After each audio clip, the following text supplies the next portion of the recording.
Hold your line, fixers, stay tight. October 14th, 1943. 25,000 feet above Germany. Staff Sergeant Michael Romano crouches in a metal coffin, barely larger than his own body, hands gripping twin .50 caliber machine guns, weighing more than he does. Through the small plexiglass window, he watches a Focke-Wulf 190 positioning for the kill shot. 6 o'clock low, the bomber's death angle. Romano squints through his ring and bead sight, a primitive aiming system that hasn't changed since World War I. Essentially 2 metal posts he must align with a target, hurtling through the sky at combined closing speeds, exceeding 500 mph. He fires. Tracers arc harmlessly behind the diving fighter. The FW-190's cannons flash. 20mm shells tear through aluminum like tissue paper. This scene repeats itself 291 times today across the 2nd Schweinfurt raid. The 8th Air Force dispatches 291 B-17 flying fortresses deep into Germany without fighter escort. By nightfall, 60 bombers, more than 20% of the attacking force, will be shot down. Another 138 return so badly damaged they'll never fly again. 600 American airmen are dead. But what nobody knows yet is that at this very moment, this 22-year-old high school dropout from Pittsburgh is sketching a design that violates multiple Army Air Force regulations. A design that weapons engineers will call mechanically impossible. A design that will triple tailgun accuracy and rewrite the rules of aerial combat forever. The mathematics of death in 1943 are brutal and unsustainable. Every B-17 flying fortress carries 10 crew members and costs $238,329, equivalent to $40 million today. The bomber bristles with 13 .50 caliber machine guns mounted in various positions, nose top turret ball turret waist guns, and the critical tail position. Army Air Force promotional materials call it a flying battleship, claiming the overlapping fields of fire make the aircraft virtually invulnerable to fighter attack. Reality proves catastrophically different. Post-mission analysis reveals tail gunners, supposedly the bomber's last line of defense against the preferred German attack angle, achieve hit rates below 8%. Fighter pilots need merely attack from dead astern, endure 15 to 20 seconds of wildly inaccurate return fire, and methodically destroy America's billion-dollar strategic bombing campaign, one fortress at a time. The Luftwaffe recognizes this vulnerability immediately, and German fighter tactics evolved throughout 1943 with surgical precision. Attack from 6 o'clock level or low, close to 200 yards. Accept the marginal risk from incompetent tail gunners.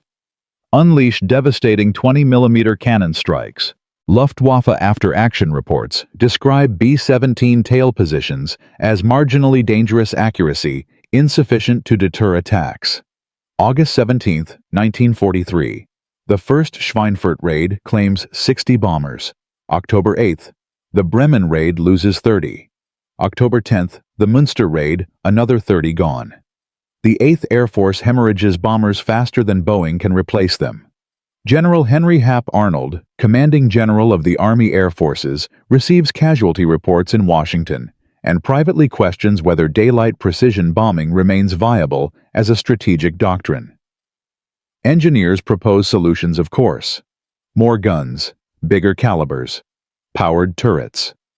Boeing's Cheyenne Modification Center begins designing an improved tail turret, but development timelines stretch into late 1944. Powered turret prototypes exist in experimental facilities, but installation requires removing the entire tail section, a month-long factory modification, impossible to implement on 3,000 bombers already operating from English airfields. Meanwhile, young men keep dying in aluminum coffins over Germany. Michael Romano arrives at Bassingbourn Airfield, England in August 1943 as a replacement tail gunner for the 91st Bomb Group, the unit that will later be immortalized in the film 12 O'Clock High. He possesses exactly 0 qualifications for weapons engineering. Born in Pittsburgh, Pennsylvania in 1924, Romano drops out of Shenley High School at 16 to work the steel mills during his father's prolonged illness. He operates blast furnaces, repairs heavy machinery, and learns practical metallurgy through trial and error, rather than textbooks or formal education. When America enters the war after Pearl Harbor, he enlists in the Army Air Forces, hoping to escape the suffocating heat and danger of factory work, not realizing he's volunteering for something infinitely more dangerous. The military assigns him to aerial gunnery school, not because of any demonstrated aptitude or exceptional marksmanship, but simply because he's small enough to fit in the tail position. At 5'7" and 145 pounds, Romano can squeeze into spaces that eliminate larger recruits from consideration. He completes basic gunnery training at Harlingen, Texas, scoring merely average on-range qualifications. His instructors note adequate trigger discipline and satisfactory weapons maintenance protocols. Nobody identifies him as exceptional or innovative, or anything beyond another interchangeable part in the vast machinery of the 8th Air Force. He receives his silver gunner's wings and assignment to a B-17 crew, becoming just another serial number in the personnel files. But Romano possesses one trait his training record doesn't capture and can never measure. He absolutely cannot accept systems that don't work, a personality defect that will either get him court-martialed or save thousands of lives. His assigned position represents the most claustrophobic, terrifying, and statistically deadly location on the entire aircraft. The tail gunner station measures barely larger than a coffin, just 48 inches wide and 36 inches tall. Romano must kneel on a bicycle seat for hours at a time, feet braced against the aircraft structure, hands wrestling two 84-pound Browning M2 machine guns through a cramped field of fire, while wearing bulky heated gloves in negative 40-degree temperatures at altitude. The guns pivot on a simple yoke mount technology essentially unchanged since the First World War. His aiming system consists of a ring and bead sight, a metal circle with a post at the front, exactly like sights on a frontier rifle from the 1870s. To hit a diving Messerschmitt, or Focke-Wulf, Romano must estimate the target's speed relative to his own aircraft. Calculate deflection angle, meaning where to aim ahead of the target, to account for its movement. Compensate for bullet drop over distance, account for his own aircraft's speed and direction. Execute all calculations while oxygen deprived and under fire, and fire before the German pilot's cannons, with 4 times his effective range, turn his position into shrapnel. Expert gunners from peacetime aerial gunnery schools attempt the same shots under controlled conditions with unlimited practice ammunition. Their hit rates barely exceed 12%. In actual combat, stressed, freezing, oxygen-deprived, and facing fighters specifically designed to kill them, real-world hit rates plummet to 6 or 8%, sometimes even lower. Romano flies his first combat mission on August 19, 1943, targeting Gilserijen Airfield in the Netherlands. He fires 480 rounds at 3 attacking FW-190s during the mission. He believes with absolute certainty he scores multiple hits, watching his tracers apparently converge with the enemy fighters. Gun camera footage reviewed later by intelligence officers reveals the devastating truth: every single tracer passed harmlessly behind the targets, sometimes by margins of 30 or 40 feet. The fighters proceed to destroy 2 bombers in his formation, 20 young men burning to death because Romano and gunners like him cannot hit what they're aiming at. After his third mission, Romano stays on the hard stand after landing, staring at his guns while the rest of the crew heads to debriefing. His hands shake violently, not from fear, but from the physical exhaustion of manhandling 84-pound weapons through sustained fire while kneeling at 25,000 feet. That night in the barracks, unable to sleep, he pulls out his logbook and begins sketching. The problem isn't the gun, he realizes with sudden clarity.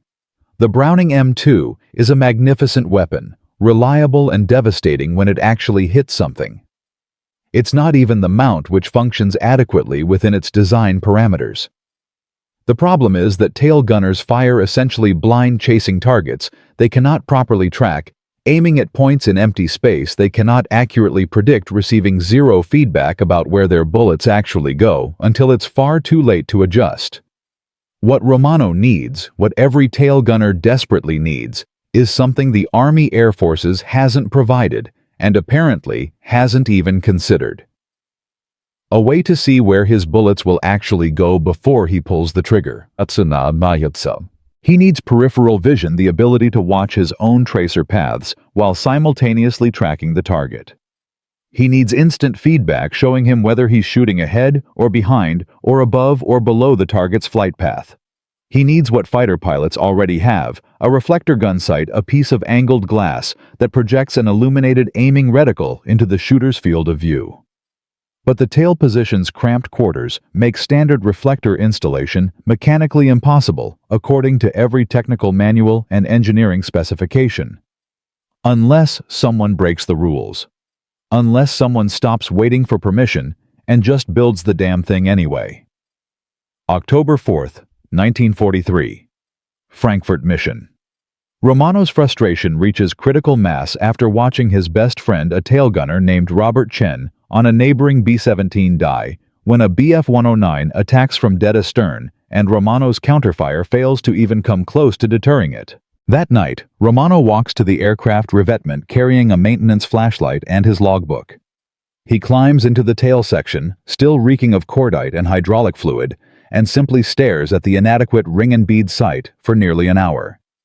The moment of insight arrives not as dramatic revelation with trumpets and lightning, but as simple, almost mundane observation. Romano notices his own reflection in the curved plexiglass window. In that distorted mirror surface, he can see behind his aircraft's tail angles the conventional gun sight can never cover.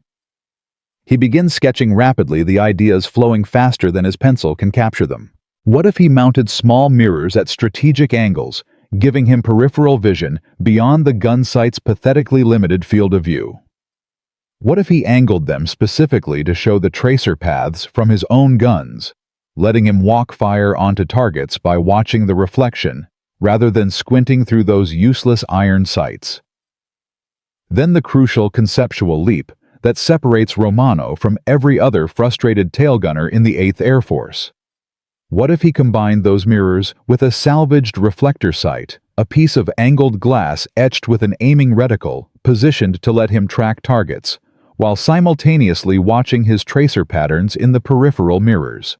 It's not a true computing gun sight like the sophisticated gyroscopic systems in P-47 Thunderbolts or P-51 Mustangs that cost thousands of dollars and require electrical power and regular calibration. It's a jury-rigged combination of reflective surfaces and improvised aiming references built from salvaged parts and scrap materials. But it might actually work. Romano spends 3 hours that night sketching designs, measuring angles with his hands, calculating sight lines, using a carpenter's protractor he finds in the base machine shop. By dawn, he has detailed drawings of a mirror-assisted reflector sight system that requires no powered components, no complex installation procedures, no factory modification, and no official approval. He also has a significant problem that could end his military career. His design directly violates Army Air Force Technical Order 0120 EG2, which explicitly prohibits unauthorized modifications to defensive armament systems. Installation without proper approval could result in court-martial reduction in rank and potential imprisonment. Romano stares at his drawings for a long moment, thinking about Robert Chen burning to death, because the standard equipment didn't work. Then he decides he doesn't particularly care about regulations anymore. Romano finds his co-conspirator in the most unlikely location, the base sheet metal shop, where damaged aircraft go for repair. Technical Sergeant Frank Kellerman, a 38-year-old aircraft mechanic from Detroit, served in the Civilian Conservation Corps during the Depression building bridges and repairing equipment with whatever materials he could scavenge from surrounding areas. When Romano approaches him on October 7th with sketches and a request for completely off-the-books fabrication work, Kellerman studies the drawings for less than 5 minutes without speaking. Finally, he looks up. "This is illegal," Kellerman says flatly. his voice carrying no judgment, just statement of fact. Romano nods. Yes, Sergeant. You're asking me to modify defensive armament without engineering approval, without technical order authorization, without any documentation whatsoever, which violates about 6 different regulations and could get us both court-martialed. Yes, Sergeant. Kellerman looks back down at the drawings, then up at Romano. When do you fly again? Tomorrow, Münster. Then we'd better work fast. They begin after midnight in a dark corner of the maintenance hangar, using scrap materials Kellerman has unofficially requisitioned over months of creative supply management. The base components come from salvaged aircraft parts destined for the scrap heap. Curved mirrors from damaged B-17 navigation equipment. Plexiglass sheets from shattered canopy sections. Aluminum brackets from written-off airframes scheduled for salvage. The reflector sight itself, the absolutely crucial component that makes the entire system viable, comes from a wrecked P-47 Thunderbolt fighter that crashed on landing 3 weeks earlier. Kellerman removes the undamaged gunsight assembly designed for nose-mounted installation in fighters and completely re-engineers the mounting brackets to fit the tail gunner's insanely cramped position. The mirror system proves more challenging than anticipated, requiring multiple iterations and adjustments. Romano wants 3 small convex mirrors positioned at precise angles that provide peripheral vision of his tracer paths without obstructing his forward view of the target itself. Kellerman fabricates adjustable brackets using sheet aluminum and ball socket joints cannibalized from control surface linkages. They work through the night fitting components, testing sight lines, making microscopic adjustments, refining the design through pure trial and error. At 0430 hours, just 90 minutes before sunrise, Kellerman installs the complete assembly in Romano's aircraft, a B-17G designated knockout dropper. The installation is crude by engineering standards, but functionally sound. Brackets attach with standard aircraft bolts. Mirrors affix using safety wire. The reflector sight mounts to the gun yoke via a welded bracket that would absolutely horrify Boeing engineers, but serves its purpose perfectly. Nothing about the modification appears in the aircraft's official maintenance logbook. At dawn briefing 2 hours later, Romano tells absolutely no one about the new sight system, not even his own crew members. But Moithu Sap, Thedoivin Vien. Because in exactly 4 hours over the skies of Germany, this illegal modification built from scrap parts by 2 men working in darkness will prove that sometimes the greatest innovations come not from engineers with advanced degrees, but from desperate men who refuse to accept death as standard operating procedure. In Part 1, we witnessed Michael Romano, a 22-year-old high school dropout and factory worker from Pittsburgh, create an illegal mirror reflector gunsight system from salvaged aircraft parts, defying Army Air Force regulations, to solve a problem that was killing hundreds of American airmen every week. His first combat test over Münster on October 10, 1943, resulted in 1 confirmed kill, using just 190 rounds, a dramatic improvement over the typical 2 800 rounds per kill. But convincing one's own crew that an idea works is vastly different from convincing the United States Army Air Force to adopt unauthorized equipment built in secret by an enlisted man with no engineering credentials. The institutional resistance Romano is about to face will prove more dangerous than any German fighter pilot. Because in military bureaucracy, success achieved through rule-breaking is often treated as a worse crime than failure achieved through proper channels. And right now, as Romano lands at Bassingbourn, with gun camera footage proving his illegal modification actually works, senior officers are preparing to court-martial him for the very innovation that just saved his life. Captain Richard Voss, the 91st Bomb Group's armament officer, discovers the unauthorized modifications during routine post-flight inspection at 1400 hours. Voss is 41 years old, a West Point graduate who spent 15 years in peacetime, Army managing technical specifications and enforcing regulations. He represents everything. Romano is not educated, credentialed, process-oriented, and absolutely convinced that proper military discipline requires strict adherence to established procedures regardless of circumstances. Voss arrives at the hardstand carrying his clipboard and an expression that could freeze gasoline. "Sergeant Romano," he says, voice tight with barely controlled fury. "Would you care to explain the unauthorized equipment installed in your gun position?" Romano stands at attention, knowing this moment was inevitable. "Sir, I installed an improved sighting system using salvaged components." "You installed what?" Voss's voice rises. "Do you have any comprehension of the regulations you violated? Technical Order 01-20EG2 explicitly prohibits unauthorized modifications to defensive armament. This isn't a hot rod in your backyard, Sergeant. This is a United States Army Air Force combat aircraft worth $250,000. Unapproved modifications can compromise structural integrity, create fire hazards, interfere with other systems, void manufacturer warranties, and violate chain of command protocols. Sir, the system works. I shot down a Bf-109. I don't care if you shot down the entire Luftwaffe. Voss jabs a finger toward the tail section. That equipment is not Army Air Force standard. It's not Boeing approved. It hasn't undergone engineering analysis or safety testing protocols. Remove it immediately, or I'll have you court-martialed for destruction of government property and insubordination. Romano's pilot, Lieutenant James Holbrook, steps forward carefully. Captain, my tail gunner achieved his first confirmed kill today using that sight. Given our current loss rates, maybe we should consider whether effectiveness outweighs procedural concerns. Your opinion is noted, Lieutenant. Voss cuts him off with bureaucratic precision.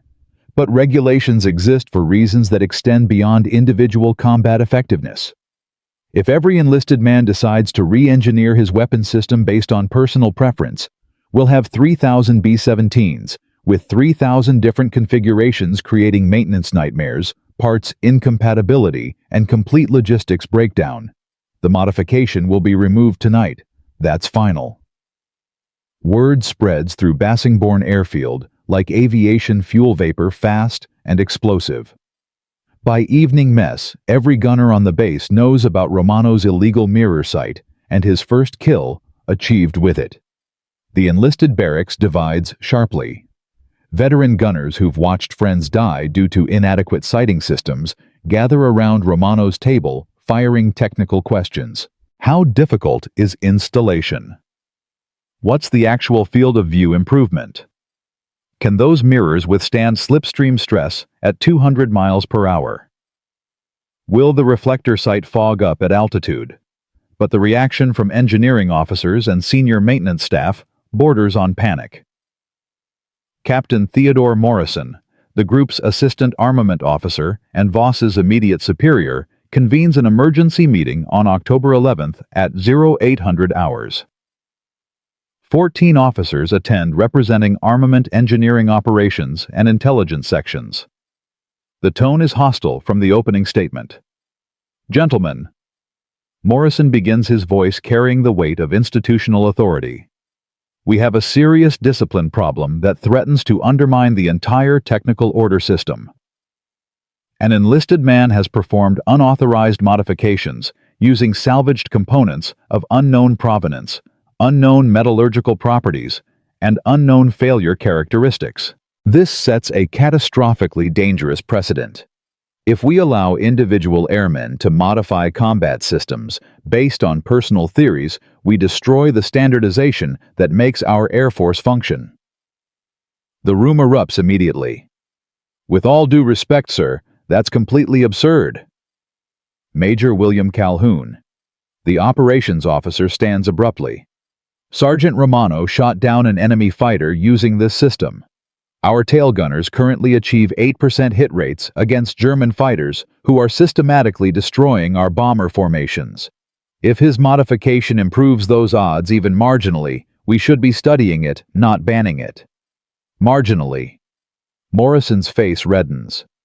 Major, we have absolutely no data, no controlled testing, no engineering validation. One successful engagement doesn't validate an entire system. By that logic, we should equip our bombers with rabbit's feet and four-leaf clovers, because some crew that carried them survived a mission. Then test it properly. Calhoun fires back, his frustration boiling over. Put Romano up tomorrow with the modification installed and gun cameras recording every engagement. The footage will provide objective data. If the system doesn't improve accuracy, remove it and discipline Romano appropriately. If it does work, maybe we should be installing these modifications across the entire group instead of court-martialing the man who invented it. The argument intensifies rapidly, with engineering officers citing safety protocols and combat officers citing weekly casualty statistics that border on unsustainable. The meeting devolves into shouting matches about regulations versus results, proper channels versus immediate necessity, theoretical risks versus confirmed deaths. At 2,000 hours, the dispute reaches Colonel Stanley Ray, commanding officer of the 91st Bomb Group. Ray is 53 years old, a bomber pilot who flew combat missions over France in 1918 and spent the interwar years balancing peacetime regulations with practical reality. He possesses a reputation for rigid discipline, tempered by pragmatic judgment. He listens to arguments from both sides for 90 minutes, without interrupting his expression, revealing nothing.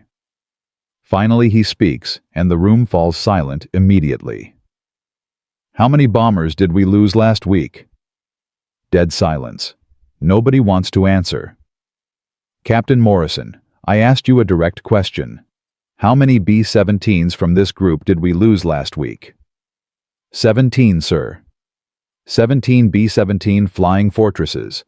That's 170 highly trained crew members.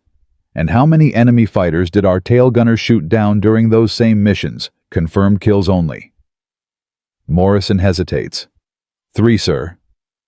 Ray nods slowly, letting the mathematics sink into every officer present. 17 bombers and 170 American boys against 3 confirmed German fighters.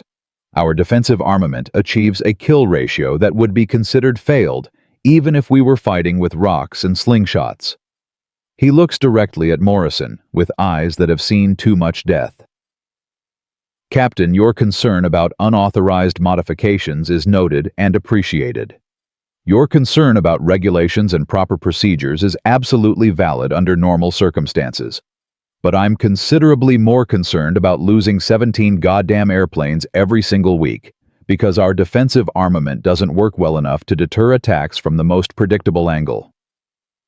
He turns to Romano, who stands rigidly at attention. Sergeant, your modification stays on your aircraft. You will fly the next 3 combat missions with full gun camera documentation, recording every engagement. If your hit rate improves measurably compared to standard equipment, I will personally authorize installation across the entire group.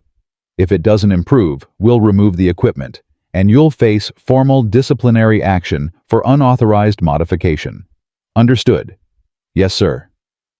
Gentlemen, this meeting is adjourned, and somebody get me a complete set of Sergeant Romano's drawings and Technical Sergeant Kellerman's fabrication specifications. But Romano's troubles are far from over, because Colonel Ray commands only 1 bomb group. The 8th Air Force operates 15 bomb groups across dozens of airfields. For Romano's innovation to achieve its full potential, it must overcome not just one skeptical armament officer, but an entire institutional hierarchy designed specifically to prevent unauthorized changes.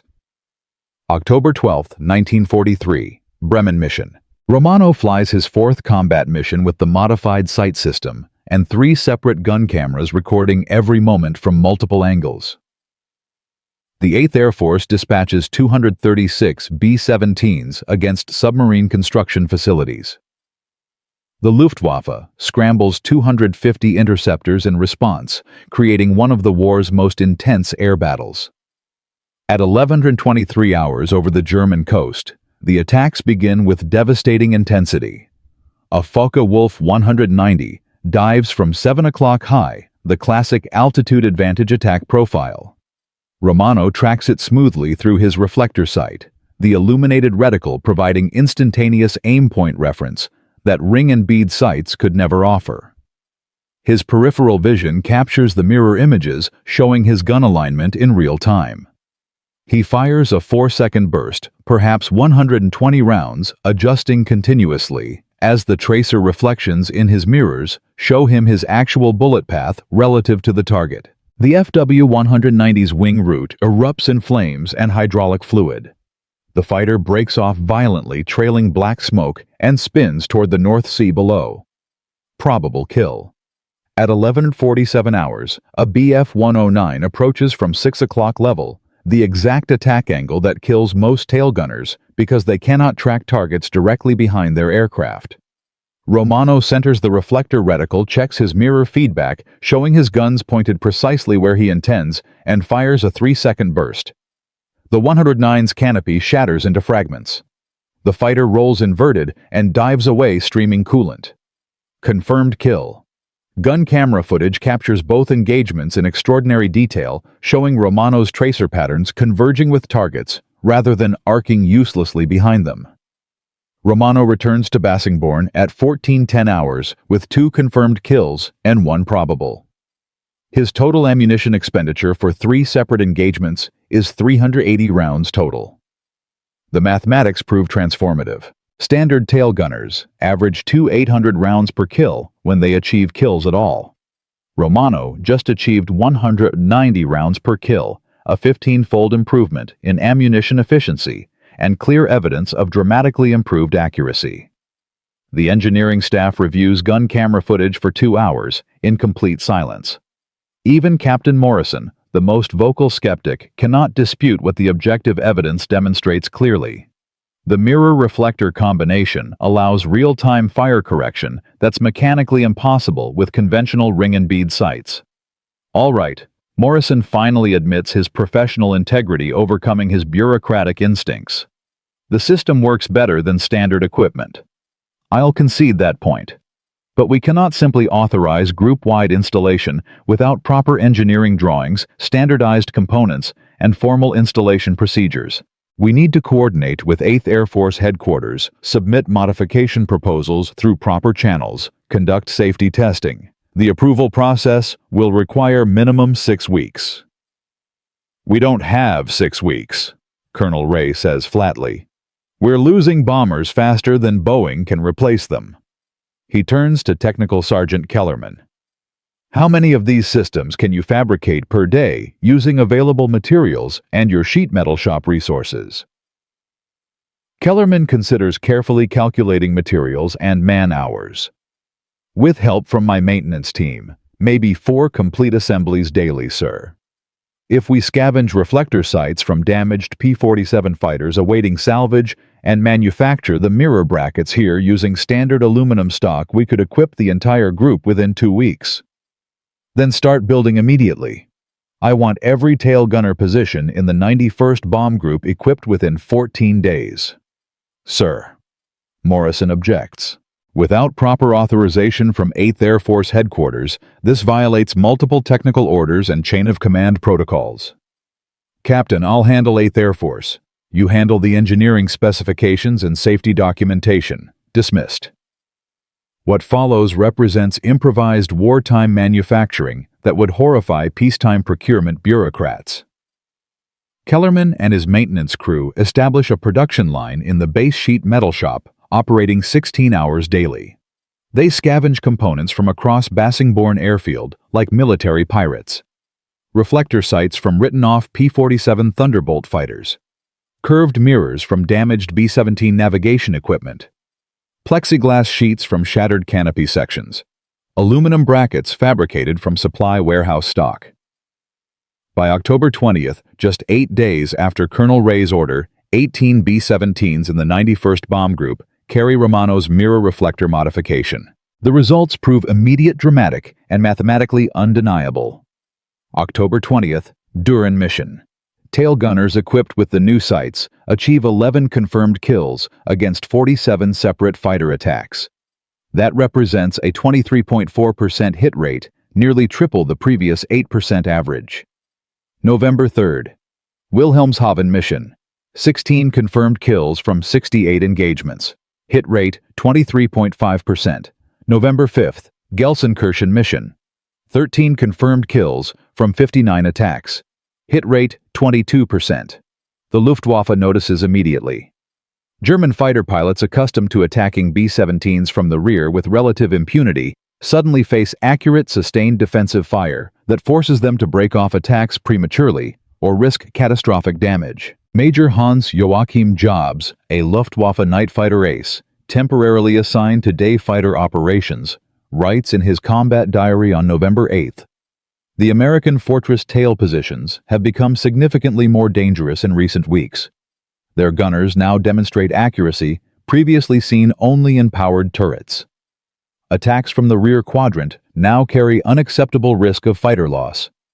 Recommend revising tactical approach to emphasize frontal attacks despite increased danger to our pilots." The word reaches 8th Air Force Headquarters at High Wycombe on November 18th, when Brigadier General Frederick Castle, commander of the 4th Bombardment Wing, arrives at Bassingbourn unannounced for personal inspection. He examines Romano's tail position, reviews gun camera footage from multiple missions, and interviews Romano directly for 30 minutes. "Sergeant, how did you know this modification would actually work?" Castle asks with genuine curiosity. Romano shrugs with characteristic modesty. "I didn't know for certain, sir. But the standard sights definitely didn't work, so I figured anything different might represent an improvement worth attempting." Castle laughs, the first time anyone has laughed about defensive armament effectiveness in months. "Fair point, Sergeant." He studies the mirror assembly, carefully testing its range of motion and sight lines. "This can be manufactured at depot level using standard components." "Yes, sir. Technical Sergeant Kellerman has complete engineering drawings now. Components are mostly salvaged currently, but we could source proper materials if production expanded beyond field modifications." Castle nods decisively. "I'm authorizing immediate implementation across the entire 4th Bombardment Wing. Every B-17 under my command will receive this modification within 30 days maximum." He looks directly at Romano with an expression of profound respect. "Sergeant, you probably saved more American lives than you'll ever know or fully comprehend." By December 1943, Romano's mirror reflector sight system, now officially designated the Field Expedient Tail Gun Aiming System Type 1, is installed in over 200 B-17s across multiple bomb groups throughout the 8th Air Force. Boeing's Cheyenne Modification Center, already developing an improved powered tail turret, incorporates Romano's reflector sight principles directly into their engineering specifications. The production Cheyenne tail turret, which begins appearing on new B-17G models in January 1944, features an N8 reflector sight positioned almost exactly where Romano's salvaged P-47 sight sits in his improvised field installation. But success breeds new complications. Because while American bomber crews celebrate improved defensive capability, German intelligence officers are analyzing gun camera footage from captured B-17s, studying the new sight systems, and developing countermeasures. And somewhere in Berlin, a Luftwaffe tactical planning officer is drafting new fighter attack doctrine specifically designed to neutralize the advantage Romano's innovation provides. The real war is just beginning. In parts 1 and 2, we followed Michael Romano from illegal modification to institutional acceptance. A Pittsburgh factory worker created a mirror reflector gun sight from salvaged parts, defied court-martial threats, proved his system tripled tail gun accuracy from 8% to 23%, and convinced the 8th Air Force to adopt his innovation across 200 bombers. But success on friendly airfields means nothing until tested against an enemy who adapts, evolves, and fights back. German intelligence officers are now analyzing captured B-17s, studying the new sight systems, photographing every component, and drafting tactical countermeasures. Luftwaffe fighter wings are receiving urgent directives to avoid 6 o'clock attacks entirely. And somewhere in Berlin, tactical planning officers are asking the question that will reshape the air war over Europe. If American tail gunners can now hit us from behind, where can't they hit us? This is no longer a story about one man's innovation. This is war at industrial scale. And the enemy is about to make Romano's invention obsolete, or prove it's the most important defensive breakthrough of the entire air campaign. December 1943. Luftwaffe Intelligence Branch, Berlin. Oberst Heinrich Rau, chief analyst for defensive countermeasures, spreads reconnaissance photographs across his desk, showing detailed images of Romano's mirror reflector system, salvaged from a B-17 shot down over Bremen. The images reveal everything. The angled mirrors providing peripheral vision. The salvaged P-47 reflector sight mounted at tail gunner eye level. The simple but devastatingly effective combination that transforms mediocre shooters into accurate marksmen. Rau convenes an emergency meeting with Luftwaffe operational commanders on December 12th. The briefing room fills with Germany's most experienced fighter pilots, men with hundreds of combat missions and dozens of kills each. Rau begins with statistics that silence the room immediately. Gentlemen, our fighter losses to B-17 tail gunners have increased 127% since November. 8th Air Force bombers, equipped with improved sighting systems, achieve defensive kill rates we previously associated only with powered turrets. Our 6 o'clock attack profile, which has been standard doctrine since 1942, now produces unacceptable casualties. Major Egon Meyer, one of Germany's top aces, with 102 confirmed victories, stands. What do you recommend, Oberst? We cannot simply stop attacking the bombers. No, Rau agrees. But we must fundamentally revise our approach. Analysis suggests the new American sight system provides maximum advantage against attacks from directly astern, where tail gunners have clear fields of fire and sustained tracking time. The system appears less effective against deflection shots from oblique angles or high-speed head-on attacks where engagement windows are measured in seconds rather than minutes. Mayer nods slowly, understanding the implications immediately. You're suggesting we abandon tail attacks entirely and transition to frontal assault doctrine. Precisely. Attacks from 12 o'clock level closing, head-on, at combined speeds exceeding 500 miles per hour. The engagement window shrinks from 20 seconds to perhaps 3 seconds. American nose gunners lack the reaction time to acquire targets effectively. Even with improved sights, they cannot track and fire accurately at such closure rates. Major Walter Dahl objects immediately. Frontal attacks place our fighters at maximum risk. We must fly directly into concentrated fire from nose guns, top turrets and chin turrets on newer B-17G models. Pilot casualties will be catastrophic. Less catastrophic than current losses. Rau responds coldly. We're losing experienced pilots to tail gunners who previously couldn't hit anything. Head-on attacks minimize exposure to improved defensive systems while maximizing our own firepower effectiveness. It's tactically sound, even if strategically terrifying. The Luftwaffe begins implementing new fighter doctrine across all units by December 20th. Attack from 12 o'clock higher level, close to 200 meters before firing. Unleash maximum cannon fire into cockpit and nose section. Breakaway vertical before collision. Never under any circumstances approach from 6 o'clock, where those damned American mirror sights turn mediocre gunners into killers. German fighter losses from tail gunner fire drop immediately. But overall, Luftwaffe casualties actually increase because frontal attacks, while avoiding improved tail defenses, expose German pilots to massed fire from multiple gun positions simultaneously. It's a tactical adaptation that trades one problem for another, equally deadly problem. But Romano's challenges aren't limited to enemy countermeasures. Because back in England, success at scale reveals problems invisible during small-scale testing. Technical Sergeant Kellerman's maintenance logs from January 1944 document increasing mirror system failures. The convex mirrors salvaged from navigation equipment never designed for combat stress crack under sustained vibration at high altitude. Reflector sights scavenged from P-47 fighters fog unpredictably in the tail section's extreme temperature variations. Mounting brackets fabricated from recycled aluminum develop stress fractures after repeated combat missions. On January 11, 1944, during a mission over Brunswick, a tail gunner's mirror assembly completely detaches at 24,000 feet. The mirror strikes the gunner in the face, shattering his oxygen mask and causing severe facial lacerations. He survives only because his waist gunner provides emergency oxygen.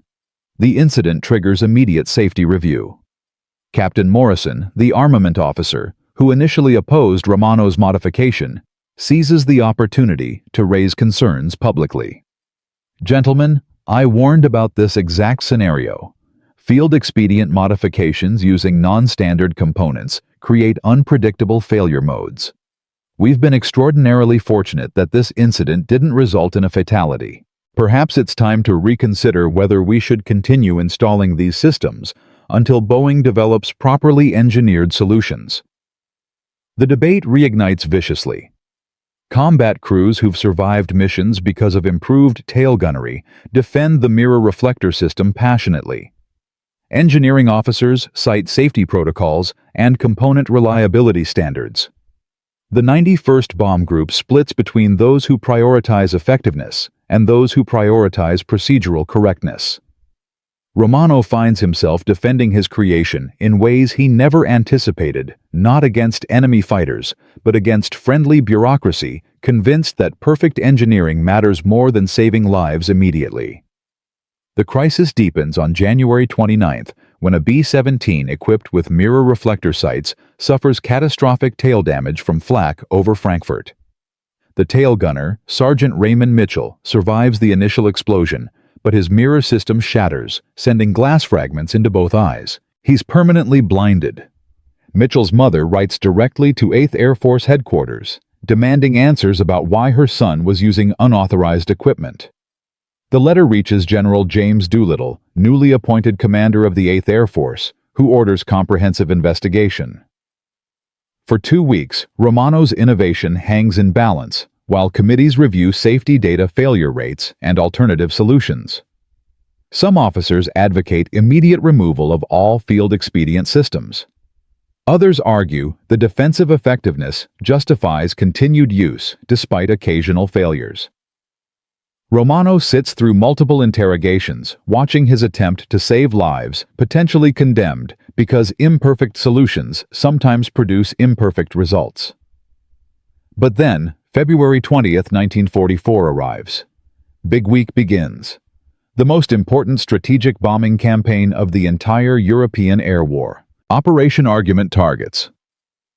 German aircraft production facilities in coordinated maximum effort strikes designed to achieve air superiority before the planned Normandy invasion.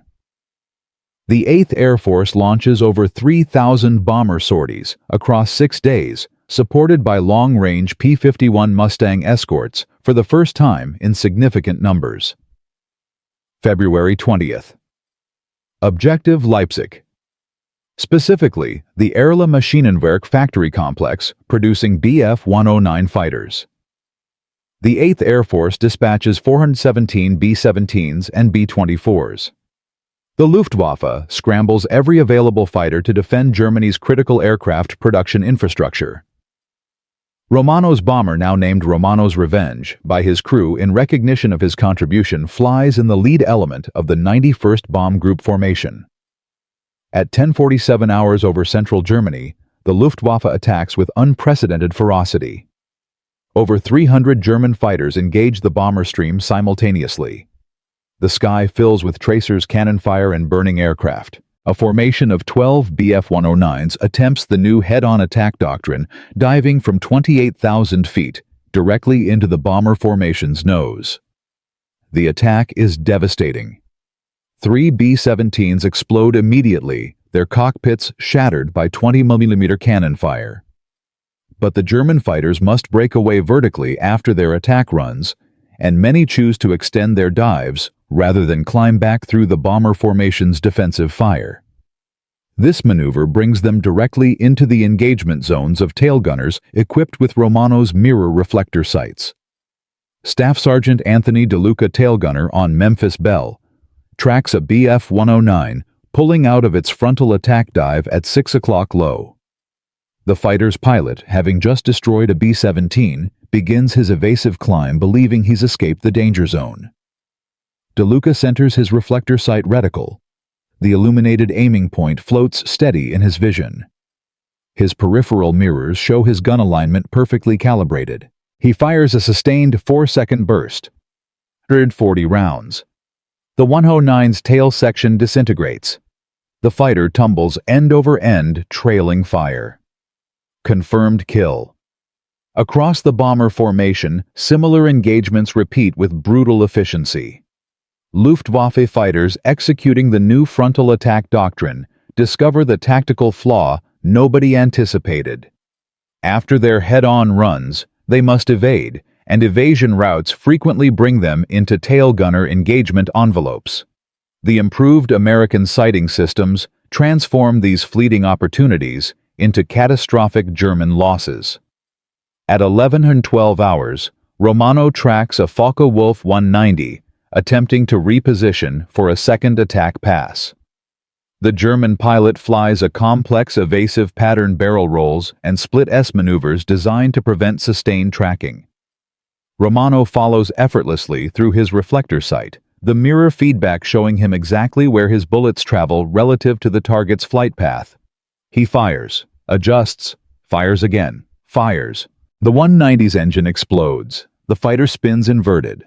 Probable kill. 11:28 hours. A damaged Bf-109 limps away from the formation trailing coolant.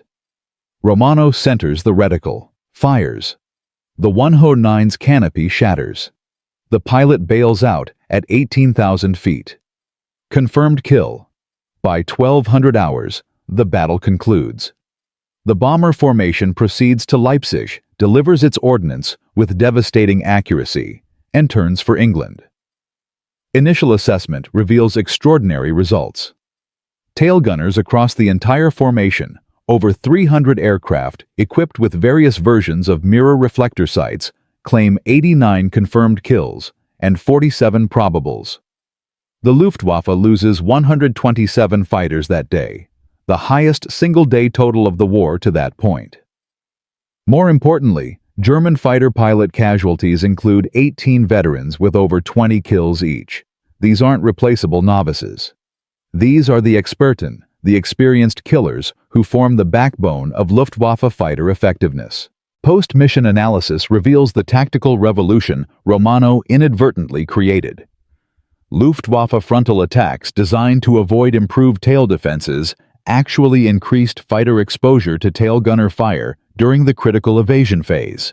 The new American sighting systems transformed those brief engagement windows into killing opportunities. German fighters attempting to escape after frontal runs found themselves tracked and destroyed by tail gunners who could finally hit moving targets consistently. Oberst Heinrich Rau, the Luftwaffe intelligence analyst who recommended frontal attack doctrine reviews. Combat footage from gun cameras recovered from downed B-17s. He watches Romano's mirror-assisted kills with professional appreciation and personal horror. "They've turned their defensive weakness into an offensive trap," he writes in his report to Luftwaffe High Command. "Our frontal attacks avoid their improved tail sights during the approach, but guarantee exposure during evasion. We traded one problem for a worse problem. There is no safe attack angle anymore." February 22nd. Schweinfurt again, the target that cost 60 bombers in October 1943. This time with long-range fighter escort and improved defensive armament, the 8th Air Force loses just 11 bombers from 238 dispatched. Tail gunners claim 43 confirmed kills.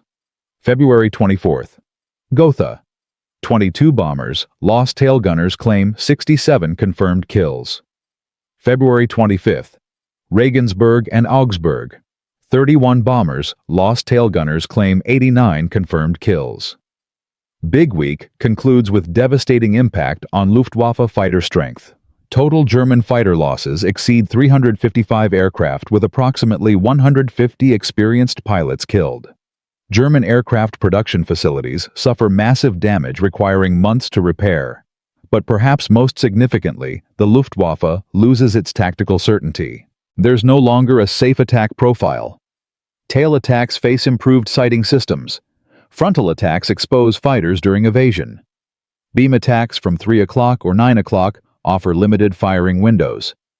the fundamental calculus of bomber defense shifts dramatically. American casualties during Big Week total 226 bombers lost and 600 aircrew killed or captured. Horrific numbers that would have been considered catastrophic 6 months earlier.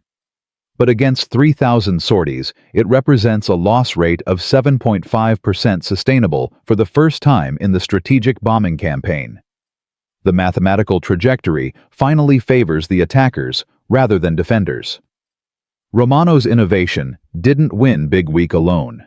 Long-range P-51 escorts, improved tactics, numerical superiority, and German fuel shortages all contributed. But post-war analysis by the United States Strategic Bombing Survey quantifies the tail gun improvement contribution. B-17 groups equipped with mirror reflector or derivative sighting systems suffered 32% fewer tail attack losses compared to aircraft with standard equipment across thousands of missions. That percentage represents approximately 840 aircraft and 400 crew members who survived combat. They statistically should not have survived. The impact extends beyond immediate tactical success. News of Big Week's results spreads through Allied military channels rapidly. The 15th Air Force in Italy immediately requests mirror reflector sight specifications for their B-24 Liberator fleet. RAF Bomber Command studies the system for potential application to Lancaster tail turrets. Soviet military observers attached to 8th Air Force headquarters request complete technical documentation. Romano's improvised modification, created illegally by a high school dropout in a maintenance hangar, becomes standard equipment across multiple air forces and aircraft types. Boeing incorporates the reflector sight principle into their production Cheyenne tail turret design. By June 1944, every new B-17G rolling off assembly lines features advanced tail gunnery sights directly descended from Romano's field modification.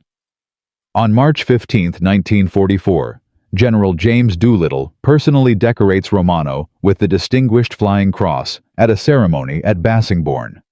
The citation reads, "For extraordinary achievement while participating in aerial flight, and for innovative contribution to defensive armament effectiveness that materially improved bomber survivability and contributed to achievement of air superiority over occupied Europe." Doolittle shakes Romano's hand and says quietly, "Sergeant, you saved more lives than most generals. The Air Force owes you a debt we can never adequately repay." Romano, uncomfortable with attention and praise, simply responds, "I just wanted to go home, sir. I figured helping other people go home too was worth the risk." But Romano's war isn't finished, because proving an idea works is one thing. Surviving long enough to see it change history is entirely different. And on February 22, 1944, during a maximum effort mission over Leipzig, Romano's luck finally runs out. But what happens next, the final chapter of this story, reveals something even more important than tactical innovation or defensive improvements or kill ratios.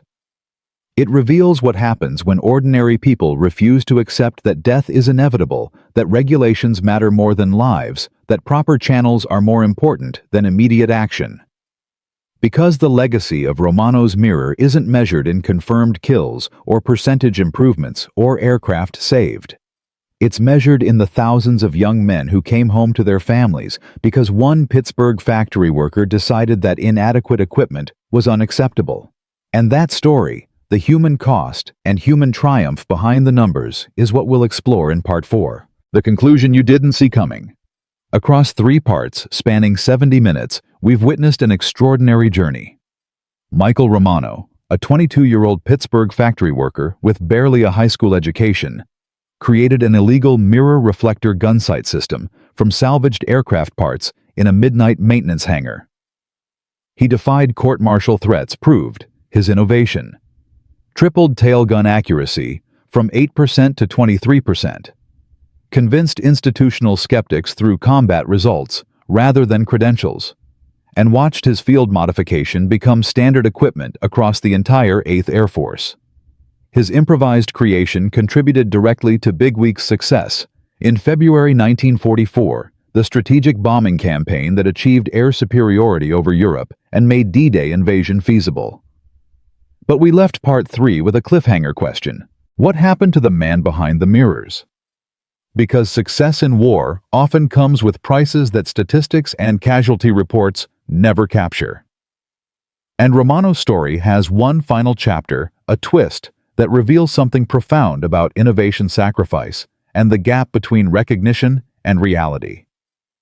Because sometimes, the people who change history don't live long enough to see how profoundly they changed it. February 22, 1944. Leipzig mission during Big Week.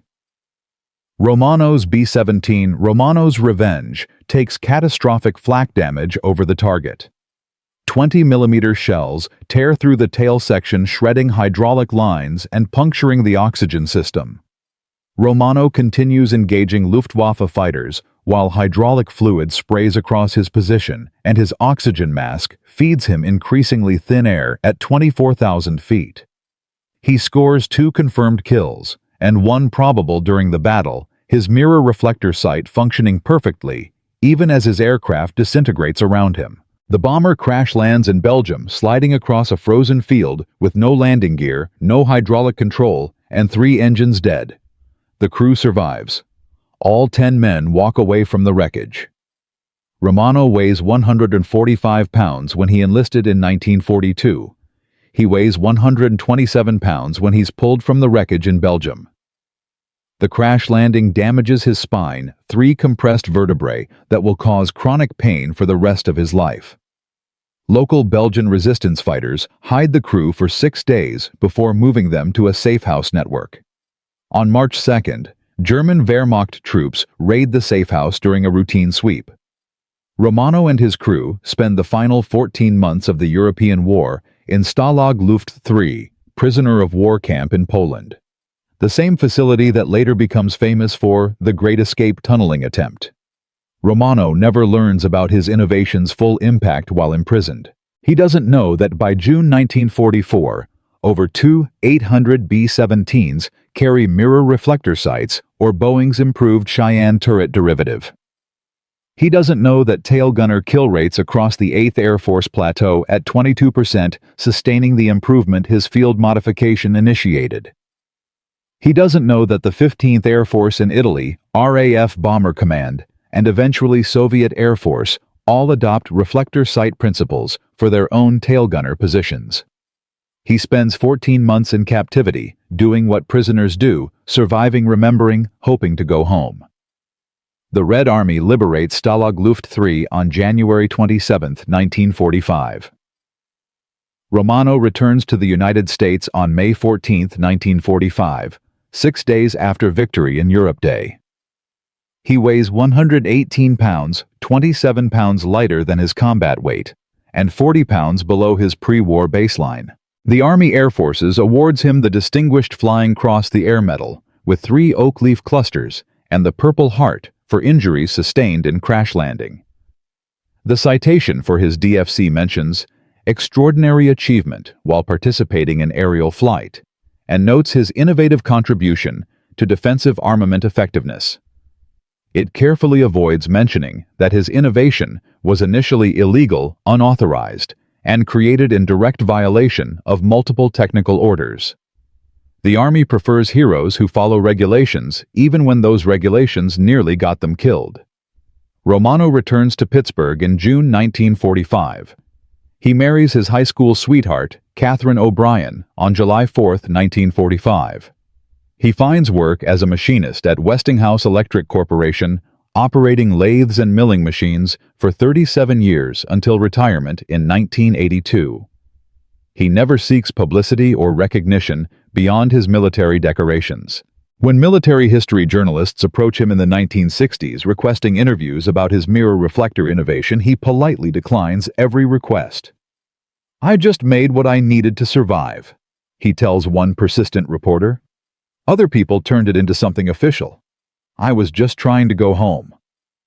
His children, 3 sons and 1 daughter, grow up knowing only that their father flew in bombers during the war, worked with gunsights somehow, and doesn't particularly enjoy discussing it. He attends 91st Bomb Group reunions sporadically through the 1970s and 1980s, but remains uncomfortable with attention or praise. His personnel file from the war stored in National Archives facilities contains detailed documentation of his 7 confirmed kills, 4 probables, and 32 combat missions. It mentions nothing about the thousands of lives his innovation saved indirectly. Technical Sergeant Frank Kellerman, Romano's co-conspirator who fabricated the first mirror reflector prototype, remains in the Air Force after the war, eventually retiring as a Chief Master Sergeant in 1963. He keeps one of the original mirror brackets from Romano's prototype aircraft, a small piece of curved aluminum and salvaged glass, in his workshop until his death in 1989. Captain Richard Voss, the armament officer who initially threatened Romano with court-martial transitions to civilian life in 1946, and becomes a Boeing engineer working on defensive systems for the B-17 Stratojet bomber. In a 1978 oral history interview for the Air Force Historical Foundation, Voss acknowledges with obvious discomfort, "The Romano incident taught me that sometimes field experience identifies solutions that engineering theory overlooks. I was technically correct about regulations, but practically wrong about effectiveness. It's a distinction I spent my career trying to balance." Colonel Stanley Ray, who authorized installation of Romano's system against institutional resistance, receives promotion to Brigadier General in 1945 and commands several air bases before retirement in 1958. He writes in his memoirs, published in 1972, "Sergeant Romano's mirror sight represented everything military institutions struggle with: unauthorized innovation that proves more effective than authorized equipment. We nearly court-martialed him for saving lives. That failure of institutional judgment haunts me decades later." But Romano's Disan Thuksu Kung Nam O Huan Chung, not in personal recognition, not in institutional acknowledgement. His legacy lives in the technical evolution his desperation created. The mirror reflector principle Romano improvised in October 1943 becomes foundational to defensive gunnery systems for the next 3 decades. Boeing's production B-17G Cheyenne tail turret, introduced in January 1944, incorporates an N8 reflector gun sight positioned almost exactly where Romano mounted his salvaged P-47 sight. The Cheyenne turret appears on 8-680 B-17G Flying Fortresses, produced between August 1943 and April 1945. Every single one features reflector sight technology directly descended from Romano's field modification. The principle extends beyond B-17s. Consolidated Aircraft adopts similar reflector sights for B-24 Liberator tail positions in mid-1944. Douglas Aircraft incorporates advanced reflector systems into A-26 Invader bomber tail positions. Even the massive B-29 Superfortress, with its revolutionary remotely controlled defensive turrets, uses reflector sight principles for the tail gunner's central fire control station. Post-war analysis by the United States Strategic Bombing Survey quantifies Romano's indirect contribution with brutal precision. B-17 groups equipped with improved tail gun sights suffered 32 to 37% fewer tail attack losses compared to aircraft with standard ring and bead sights across thousands of combat missions from October 1943 through May 1945. That percentage, sustained across 20,000 heavy bomber sorties, represents approximately 840 aircraft that survived missions they statistically should not have survived based on earlier loss rates. Each B-17 carries 10 crew members. Simple multiplication yields 8,400 American airmen who came home because Romano couldn't accept inadequate gun sights. But the impact extends beyond immediate American casualties. Improved B-17 defensive effectiveness forced Luftwaffe tactical adaptations that increased German fighter losses. Frontal attack doctrine implemented to avoid improved tail gunners exposed German pilots to concentrated fire from multiple defensive positions simultaneously. Luftwaffe fighter pilot casualties. During the first quarter of 1944, exceeded sustainable replacement rates, contributing directly to German loss of air superiority before D-Day. Strategic historians argue that Romano's innovation, combined with long-range P-51 escort fighters and numerical superiority, shortened the air superiority campaign by approximately 3 months. 3 months translated into earlier invasion timing, fewer Allied casualties during the Normandy landings, and potentially shortened overall war duration. The reflector gunsight principle doesn't end with World War II. Korean War B-29 superfortresses defending against MiG-15 jet fighters use advanced reflector sights directly evolved from Romano's mirror feedback concept. Vietnam War gunships AC-47, Spooky, and AC-130 variants incorporate sophisticated reflector sighting systems for their defensive minigun positions. Modern military helicopters, Apache attack helicopters, and Blackhawks with door guns use helmet-mounted sights that project aiming reticles directly into the gunner's field of vision, a technological evolution of the same principle Romano improvised with salvaged mirrors and plexiglass. Even civilian aviation adopts derivatives of Romano's core insight. Heads-up displays in commercial aircraft cockpits, projecting critical flight information onto transparent screens in the pilot's sightline, employ the identical reflector principle Romano used to overlay aiming reticles onto his field of view.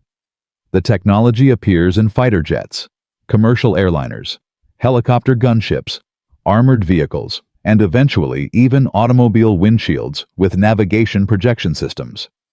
All descended through technological evolution from a Pittsburgh factory worker's desperate improvisation in a cold maintenance hangar in October 1943. Soviet forces capture several B-17s with mirror reflector systems intact during 1944 and 1945.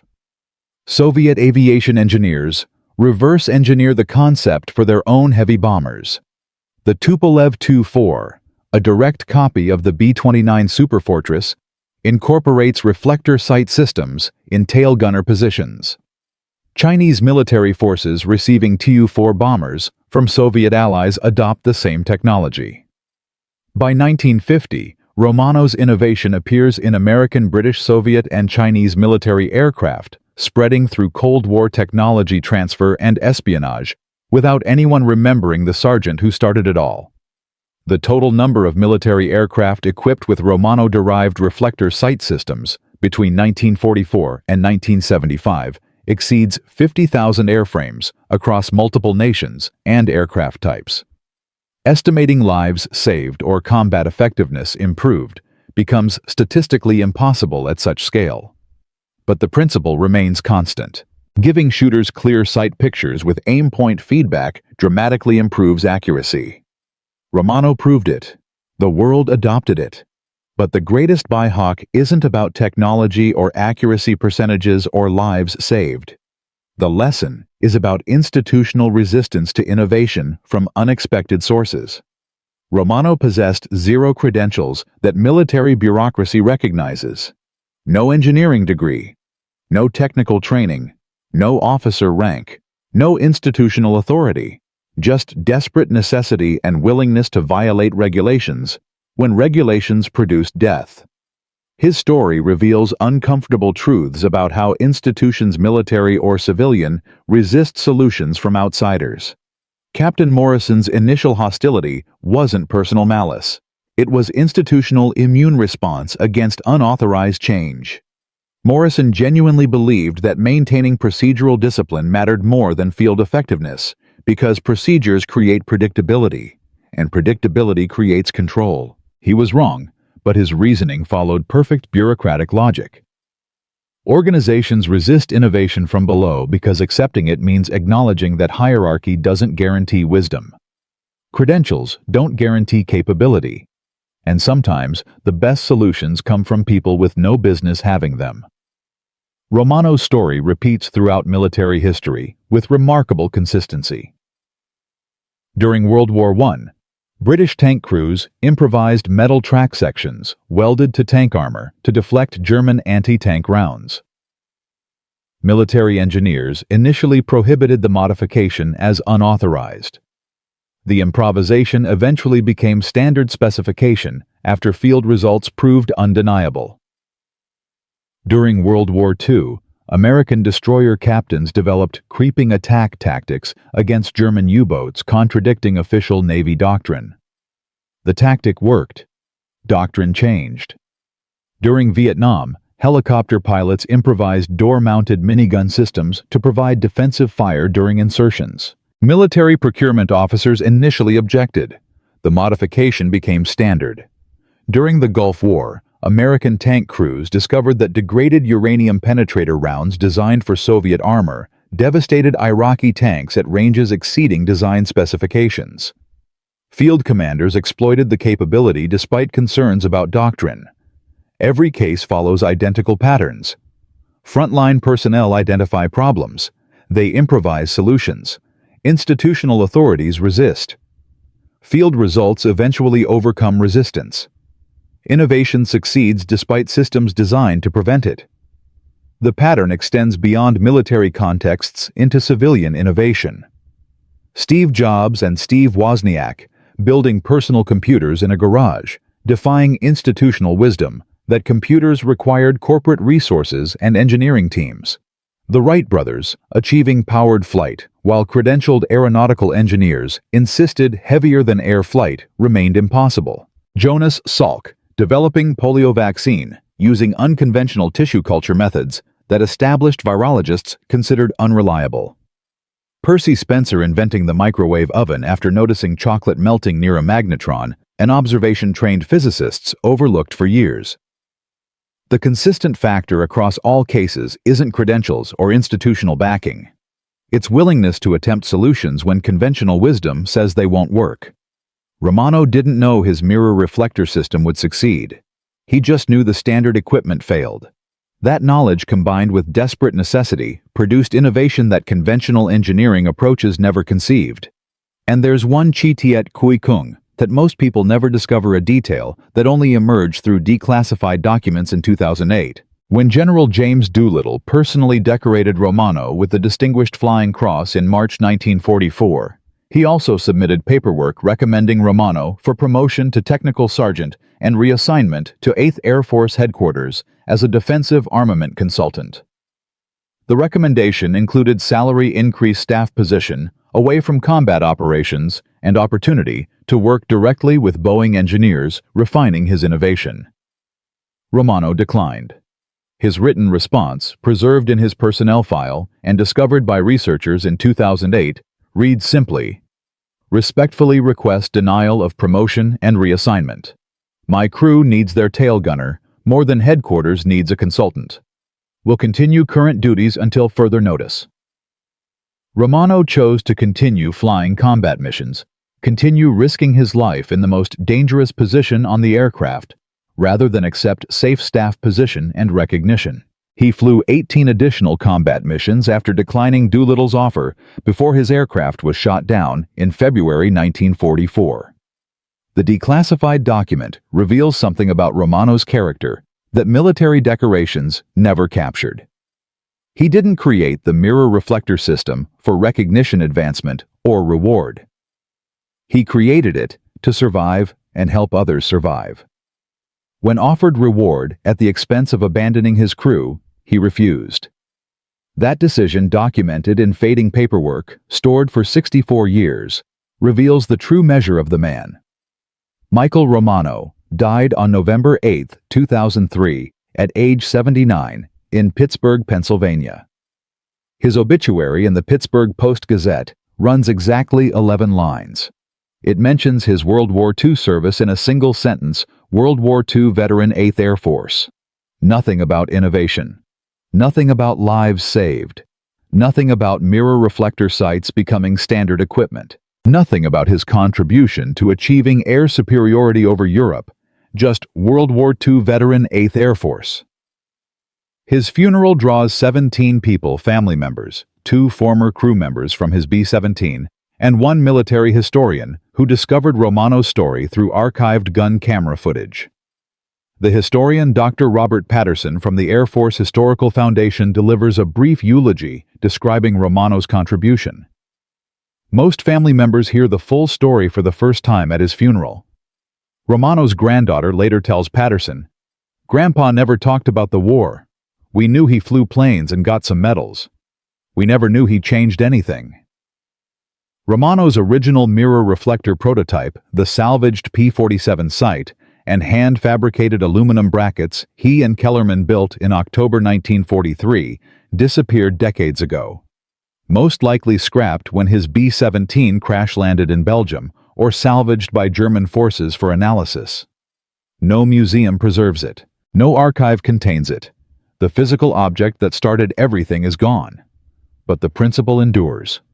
Every helmet-mounted display in modern fighter jets, every heads-up display in commercial cockpits, every augmented reality sight system in contemporary military weapons traces its conceptual ancestry back to a desperate gunner. In October 1943, who refused to accept that inadequate equipment was acceptable. From a Pittsburgh factory worker with a midnight idea built from salvaged mirrors to a defensive innovation that saved 400 lives directly and influenced 50,000 aircraft designs across 3 decades. Michael Romano proved that the most important innovations don't require credentials, institutional backing, or official approval. They require only desperate necessity, practical skill, and absolute refusal to accept that death is inevitable when better solutions are possible. And because one 22-year-old sergeant couldn't accept failure, thousands of young men came home to their families. Children were born, lives were lived, futures were built. That's the power of refusing to wait for permission when waiting means dying. That's the legacy of ordinary people doing extraordinary things. That's why this story matters. Not because of tactics or technology or statistics, but because it proves that sometimes the most important question isn't, "Do I have authority to do this?" It's, "Can I live with myself if I don't try?" Romano tried. The world changed. And 400 families never knew the name of the man who brought their sons home.